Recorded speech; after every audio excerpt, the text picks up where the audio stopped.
Okay, so change doesn't have to be complicated. Change is actually just a realization that you're in a gap between between your current and your future. And your future really is that the goal that you've set for yourself, the vision that you have for yourself. And what makes change the positive part of that is the moment you realize that you're in the gap, where you need to go next is to realize that you have choices. And it's really the choice that gives you access to positive change, because the moment you have choice, you can make decisions in the direction of your goal. And it's really all there is to it. You know, from the moment the word change or chaos comes up for you, you need to realize that now is the time for you to exercise your choice.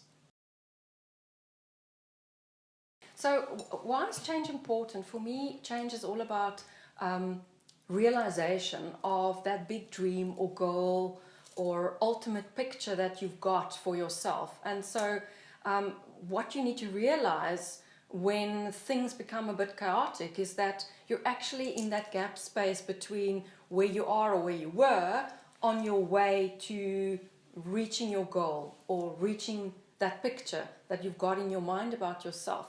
And all you need to do in that moment is to realize that you're in the moment, you're in the gap. And then secondly, that you have a choice. So the way that one can pave a road for yourself to goal attainment is to have choice. So create options for yourself, because the moment you've got options, you've got choices, and then what's outstanding is to take a decision. And that's kind of the straight line to reaching that goal. So join me on the 15th of May here at Love Spa, and we're going to spend some time looking at this thing called change that everybody's speaking about. For me, change is really quite simple.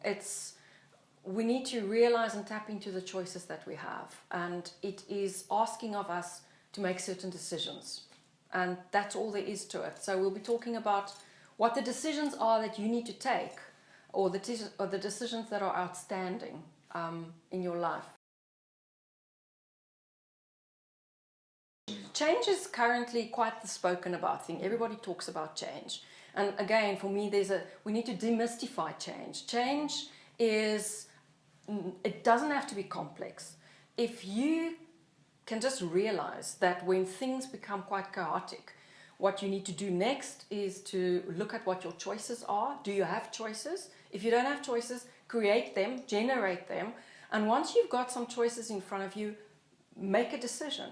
And once you've made the decision, the change is demystified and becomes uncomplicated.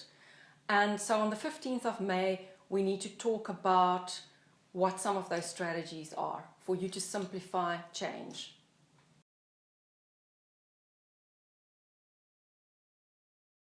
So join me on the 15th of May at the Love Spa, where we'll be talking about change.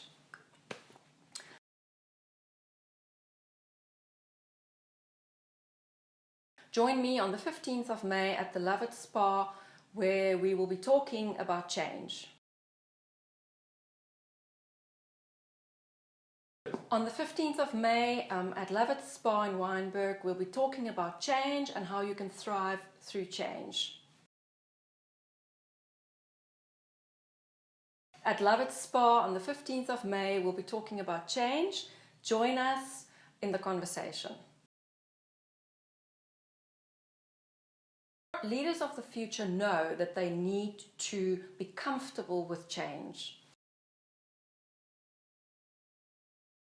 The small business owner will have to recognize change and will have to know how to work with change. My frustration with working with change is that there's actually so much resistance to it, and there's resistance to change, and the way it plays out is that people pretend like it's not there. And so the work that I do, if I say I work with change, I actually often end up questioning, is that the thing I need to work with? Because people are in denial about the requirement for change, I end up not knowing what to speak about because it's an invisible force. Change is invisible until we acknowledge that it's there. And the moment you've spoken the word, you give shape to it, and then human nature says, it has now come into being, best we do something with it. And that, I think, is what makes change so scary. That's what I know, and that's why I often don't have, that's why people don't want to do the work, because it's hard work. It says we need to talk about in the boardroom, in our leadership team, we have to talk about the stuff that we don't want to talk about. And there's a lot of dancing around, and we can spend 2 days talking about all the surface stuff, and it will make us feel like we're doing something, but you're not getting anywhere. Where you need to get to is the stuff that you don't want to talk about. And you will probably find that most organizations are going to choose people to work with that will allow them to keep on talking about the stuff they want to talk about. Very few are going to say, okay, now let's take it to where we don't want to talk about it. And there's a few layers in between. So I know that what I bring into a room will eventually take the conversation there, which is why I don't get into many rooms.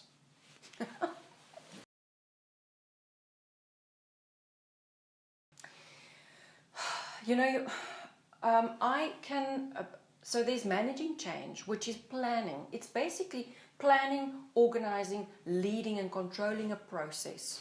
It's simple, from where we are to where we're going.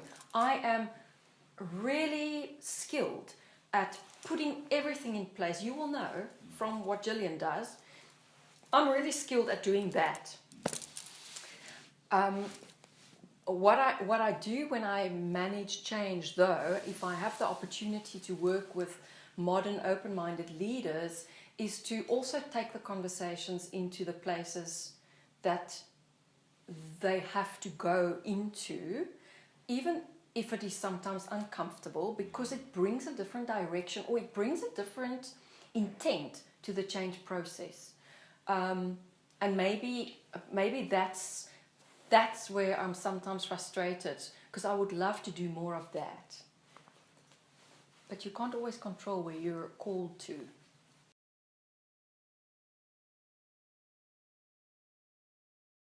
Yeah, and my energy is very up and down, as you can see, and it takes me a while, because my resistance is very high.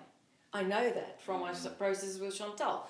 I'm so full of shit. It takes me a fucking hour and a half to get to 6 minutes of value.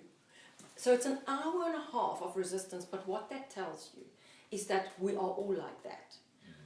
It is going to take us all an hour and a half to get to the place where you go to the real stuff. So that's why I find I struggle so much with my flippant self to get to the stuff that's the real stuff. Every time. And that it happens in meetings, it happens in the boardroom, it happens in businesses all the time. In relationships as well? In relationships as well. How long does it take before you get to the real stuff? And how often does that happen? Yeah. You've just told everyone why they need to come to the thing now. Really? That's...